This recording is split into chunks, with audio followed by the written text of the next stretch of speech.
Hey everyone, welcome to Employer Brand Playbook. I'm JT O'Donnell, and today my guest is the amazing and infamous Ed Nathanson.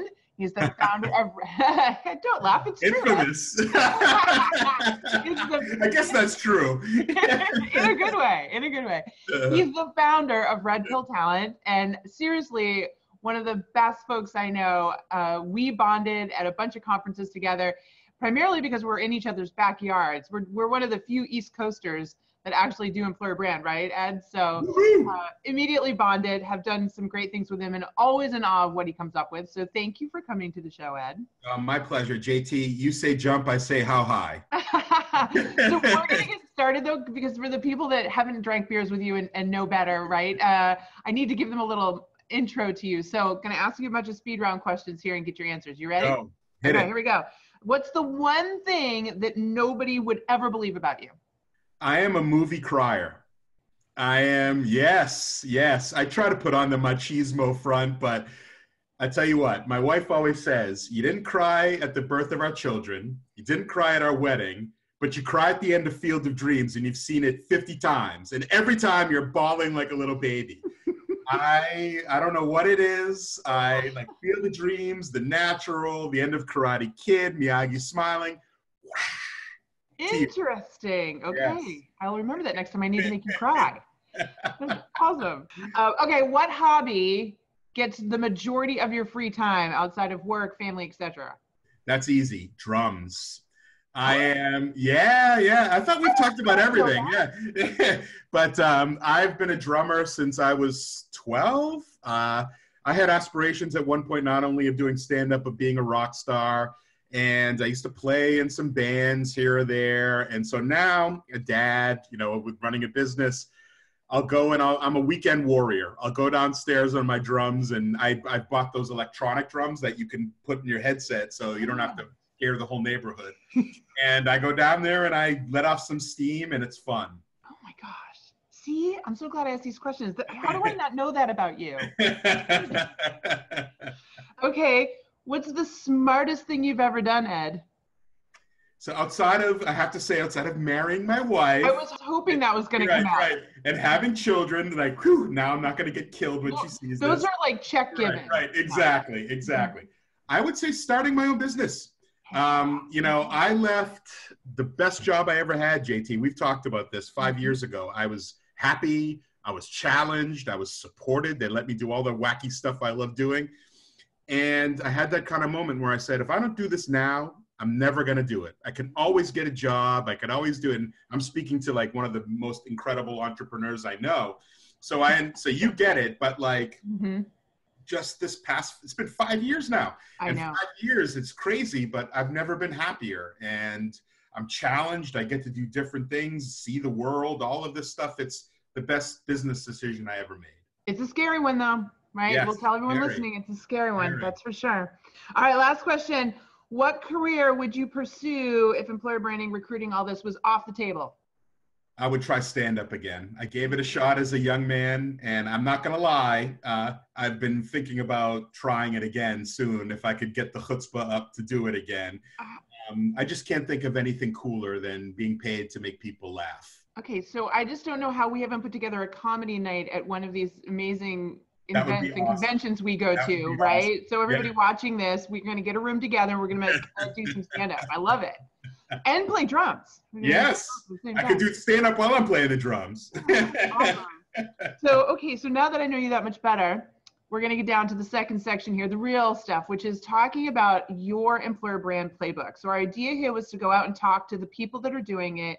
And while I would never expect you to reveal your total secret sauce, because that's why people should work with you, I was hoping you'd share a couple of must-dos and please don't ever do it out of your playbook these days, because it's evolving so much, right? Just in the last 5 years, I think some people are doing things that they think are okay to do that aren't okay anymore, et cetera, et cetera. So just going to throw that out there, and I want you to rant. Tell me the So I think first a must-do is understand your audience, and I will say this, one of the first things that I do wherever I go, whether it's a giant Fortune 100 or a small 20-person startup, is I say, give me a sample set of people that you would clone if you could, the best of your best.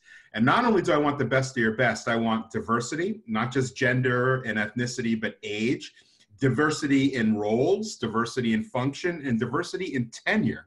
What I mean is if they've been there forever, and I want to talk to people who've been there for a month, and I get them in a room. I don't believe in surveys. I ask questions, and I have someone there taking very copious notes and learning like that. And you don't have to use my method, but you have to understand what your audience cares about. And I'm always surprised. And when I present this information back to leadership at these companies, they're always surprised about what these answers are. Because why even try it if you don't understand the audience that you want to connect with? So that's number one. Second is, you've heard me say it till I'm blue in the face, but it's humor or heart. With any content that you have to put out there, if it's not this formula, and this data bears it out, if it's not emotion tied to it, and emotion could be anything. It could be anger, it could be happiness, it could be sadness, it could be awe, whatever those things are. But if it doesn't have emotion, or if it's not funny, humor or heart, nobody cares. And people underestimate that how to get through the noise is to touch on what humans respond to. Lastly, I would say is it's not about you. It's about what's in it for me, meaning the candidates. You have to show them what's in it for them. It's not about you. You're showing what you are and how you do it. But if you don't understand the mindset of that, everything you do has to have that mindset of not only I understand my audience, I understand there has to be some sort of emotion or humor to this, but also why should anyone care? That's the biggest factor. So even with your stuff, JT, why it resonates is because you're talking, you know your audience, you're talking to your audience, and you're talking about topics that strike a nerve, that they care about. It's not rocket science, but it's hard for companies to get around that. We want to show we're awesome all the time, and we want to show what we care about. Well, what you care about is important, but not nearly as important as what they care about. I love that you say that, because you know our business is job seekers, right? That's what we're in the business of supporting. And we teach them how to job shop, and we've gotten really good at it. But what's happened is they come back and say, great, JT, now how do I go shop these brands, these employer brands? And as they go out and look at it, to your point, there's a lot of stuff that doesn't resonate with them because the company is completely missing the mark and telling everything they think is so amazing. And it's funny how you listed all three of those things, because if you don't know who your best of the best are and what they care about in the company, then you can't possibly build out the personas and model and then market to the right people. So you've walked us through a basic process. My question to you is this, we're how many years into this and we still have leadership that does not get that you're literally, there's an employer brand. Like they don't get the concept that your brand as a company, you know, whatever product service you sell, there is now a piece of that called employer brand. And you cannot get, but why do you think we're still having such a hard time getting these executives to see that? Because it's scary. It's scary for them.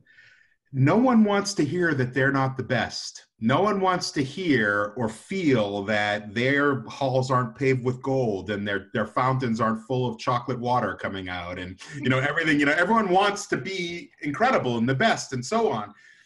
As you've heard me say, and I know you say, that the best brands are ones that are honest, at least more authentic than the ones that are clearly kind of dolled up and put out there as we're awesome and you should want it to be awesome too. And so when I think about that, it's literally fear. So I work with a lot of very highly regulated industries. Right. Not just tech, but like life sciences and manufacturing and government even. And they're scared not only about what people would say about them, but also about what their employees are going to say. And so a lot of these places have very strict social media policies that are like legalese. It's like, you know, reading the Bible to understand it. And then you need a translator because it's in Greek to get it to understand. It's why when you get something like that put in front of you as an employee, why would you do it? Just say, screw it, I'm not going to be on social media. I wouldn't do it. But that's the reality is that that's where everyone is now. And just think about it, strip away employer brand, strip away everything. Think about it from like a Yelp perspective. I think everyone can understand. A restaurant's going to go out and they're going to say, we have the best food, we have the best beers, although I would dispute that being a beer nerd, but the best beers, whatever it is, all of these things, right? And say, you should want to come here. Now, how would you feel if you go to Yelp and there's no reviews? Yeah, you wouldn't trust it. Right. Or there's a lot of reviews that say the opposite of what they're saying. You wouldn't go. Right. Right. So the reality is that when you open that up, there's fear that reality isn't going to match what they want it to be. And so that's why you still have this. It comes down to fear more than anything else. And what I always say to these clients who push back on, they say, well, it's happening anyways, whether you like it or not. So you can get ahead of it. Door. Right. Exactly. So long-winded way of answering that question. No, but it's a great way. And you gave people analogies for anybody that's sitting out there right now saying, I'm trying to convince my executive team that we need to do this. You know, we always say brand or be branded. You choosing not to brand, you're still sending a message, as you just pointed out, right? And it's questionable, which is huge.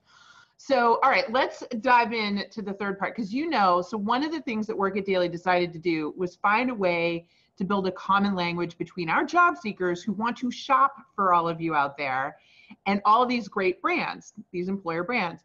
And what we came up with in 2019 is hashtag of the day. And so for those of you that are interested in learning more about it, you can download the link. What you do is you get the calendar. We've picked a hashtag for every business day of the month. And it's supposed to represent a benefit, a perk, attribute, something that we know that our millions of job seekers that come to Work It Daily are looking for in you. And what we're challenging companies to do is participate in that so that we can start to collectively let these folks search on the hashtag and find these different employers and start to shop and get a sense of what kinds of companies offer the benefits, perks, things they're looking for and get them excited, right? But we know we're gonna have to train the world at large to do this. Job seekers are already ready for it. They're downloading our cheat sheet every day on what hashtags to search for. But we know all you employers have to get going with this. But I know this is something you understood. The first time I explained this concept to you, Ed, you got it immediately. And that's because you've worked with a lot of companies that have already been hashtagging, in fact, claiming their own hashtag, which I think is another important technique. And a lot of companies go, why would I do that? I'm not a big company. Why would I do that? So I want you to talk a little bit about that and why hashtagging is important.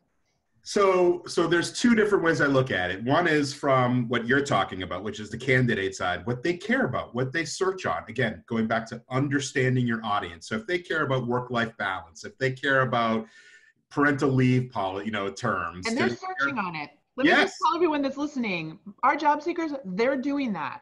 Yes. Especially if they're under 30.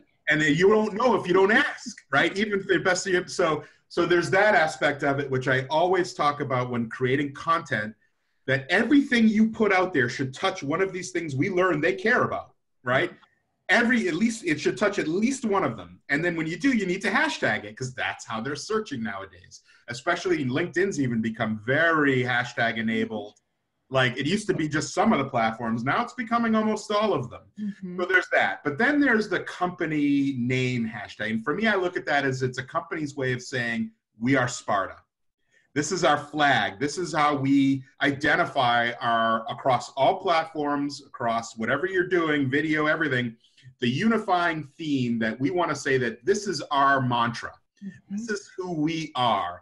And not only is it something that candidates can obviously, hopefully kind of see, the consistency of this message across the platforms, but also give, more importantly, their employees that flag to put in the ground. And when they're sharing, giving them something that the company themselves can then measure, look at the sentiment of, and ultimately recognize as use and as an ROI down the road of seeing how much our employees are using it, what kind of engagement are they getting, is it bringing people to us, all of these things. So there's dual sides of that hashtag coin. Yeah, it's amazing. And, we both know Cisco does an amazing job, right? They've got We Are Cisco, could be super simple. Anybody goes out and checks that hashtag, all these incredible, the feed's just filled with stuff that's immediately giving a job seeker a perspective. Give me a couple other examples of companies that you've worked with that are doing it. So you know me, I'm an SMB guy. I will always champion them, as well as I'm super proud of We Are Cisco. They're killing it. But there's a company that's global with US, but headquartered in Israel, that's doing a great job. They're called Checkmarx, CHECKMARX. They're a security software company. And theirs is hashtag make your mark. And if you look up that, that's a very cool, it's not their name in there, it's all this, but it's it's what we learned what people care about. Why they go to a company that size is because it's not IBM. It's no knock on IBM, but size, stage, opportunity, all of these things that they care about. So they can make their mark there. And if you look on platforms like LinkedIn on hashtag make your mark and check marks, you'll see their employees are using it constantly. Another that I really like recently, that what company I work with is one locally to me in Massachusetts called Constellation Pharmaceuticals. And they are in the life sciences space. And the name Constellation, obviously we wanted to do something with that. So what we did is we took the name Constellation, came up with hashtag brighter together. And again, I know I get the smileys and the happy when I hear it, but that's who they are. They're very family oriented, very close knit. The name Constellation isn't by accident. They really have this mantra of everyone has to play their part in that puzzle for everything to go together. And so the brighter together plays on that, but also is to saying in a very succinct hashtag who they are and what they do. Beautiful. That's exactly what we're talking about. So companies should be doing this for themselves, but then they should also be using these individualized hashtags by downloading our hashtag cheat sheet, and they'll be able to participate and start to get in the habit. And I think that's the most important thing, right? They've got to form the habit of posting the content. And if they let their employees do it, there'll be content every day. Yeah. They won't have to come up with it themselves. The employees will do it. So, well, this is amazing. And hopefully people are going to reach out and talk to you a lot more about this. But we're moving on to the game round of Employer Brand Playbook. You ready? You ready? Yeah. All right. So I'm going to give you a hashtag, and I want you to tell me what comes to mind. What kind of content would come to mind if you saw this hashtag? What things could people do on what platforms, etc., so that people can get a sense of what we're talking about? You ready? Mm-hmm. I'm ready. Okay. The hashtag is unlimited vacation time. All right. That's a good one. So what I would think of immediately of how to show that is literally show people on vacation. It's very simple, right? So here's with a timestamp. Right, Monday, right. Yeah. 9 a.m. I'm going to give you two companies that do this really well. One is one I just talked about, Constellation. So they just started all of this a few months ago. So this is all new. But when you look at them, one of their first posts they ever did was about this. And it was a picture of one of their people on their team on vacation in Italy at a goat farm. Right. And it was a picture of her. Really, it was taken on her iPhone, but it looked beautiful. It was a professional photography would have taken her. But it was that, and it was all about, that vacation. The post was about vacation. There was hashtags about vacation, their policy in it, and showing an example of someone doing this and saying, wow, I think there was a quote in here from her saying something about like, the Constellation's policy allows me to take however many weeks it is, and I chose to go to Italy this year and do this and this.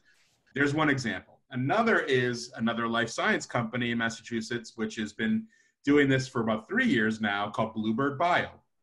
Bluebird give all of their employees a stuffed bluebird when they join, right? It's one of their things they do, like a little stuffed animal bluebird. And they tell them, take a picture of it where you go in the world. And they do. And the employees post pictures of themselves at the Taj Mahal or the Eiffel Tower or wherever it is with the bluebird. Right? They just did one at the Super Bowl of one of their employees at the Super Bowl with the bluebird, right? And it's basically, they talk about vacation, they hashtag it, but they're also saying our employees are doing this all around the world, right? And they're not shoving it down your face, but they're saying it implicitly. And that is the point of the hashtagging concept, right? We've got to get more companies revealing themselves. We're not asking you to make anything up with this hashtag of the day. We're just saying, gosh, if you can support that hashtag with a photograph, if you can exemplify that you've got it, why wouldn't you put that out there for job seekers to find you? No doubt. And I don't know about you, but we're seeing they need a lot of touches. Minimum of 9 with your brand before they're even forming an opinion about it and thinking about applying. Nobody blindly applies anymore unless they're truly desperate, and none of us want the desperate, right? Yeah. So yeah. It's just the whole thing, this need to get that info out there. I love we it. talk about that. So I always say, never mind any data I'm going to show you. And I have lots of data like you do that I could say, it's true, this is what they're doing. Just put yourself for a minute, do the Wayne's World, put yourself in the shoe of a candidate, okay? They get a call from a recruiter, or they're thinking about looking at a new job at a company or your company. What are they doing? Ask yourself that. Well, they're going to your website, sure. They're going to your LinkedIn, you bet, okay? They're probably going to look on Google. They're going to check out Google. Google's going to take them to Glassdoor, maybe even Indeed. Okay. What's the most popular activity on LinkedIn from the day it started to today? Looking at people's profiles. When they go to your company page, then they're going to look at all these profiles. All of these things connect those dots. And if those aren't compelling, you've lost before you even begun. Period. And if you don't have a recognized brand, one shot you've got at getting in even their view for them to even know you exist is hashtagging. Yes, because exactly. If you search and saying, okay, so I just found this company that I like and they've got hashtag unlimited vacation days. I go pop that in LinkedIn. Who are the other companies doing it? Now you got a shot. Yep. Right? You've got a shot in a way that you didn't have, you know, so there's just such a huge opportunity right now. So thank you for showing that. Any final words of wisdom to everybody from your playbook? Any tips? The wise man, or wise whatever he is, Yoda once said, fear leads to the dark side. Okay? If you have fear, then you have something, then you will never do anything bold. Anyone and everything in life, whether it's employer brand, people like yourself going out on your own and being so successful, you have to take a chance. It's scary, but fear will also stop you from doing anything significant. And I mean that with employer brands specifically. So true. So well said. Thank you so much. I'm sure you will come back on again. Yes. Of course. As I said, for you, the world. Where can everybody find you? So redpilltalent.com, at Ed Nathanson on Twitter, Ed_Nathanson on Instagram, Ed Nathanson on LinkedIn. And don't be shy. Hit me up. Yeah. All right. Thank you, everyone. See you later.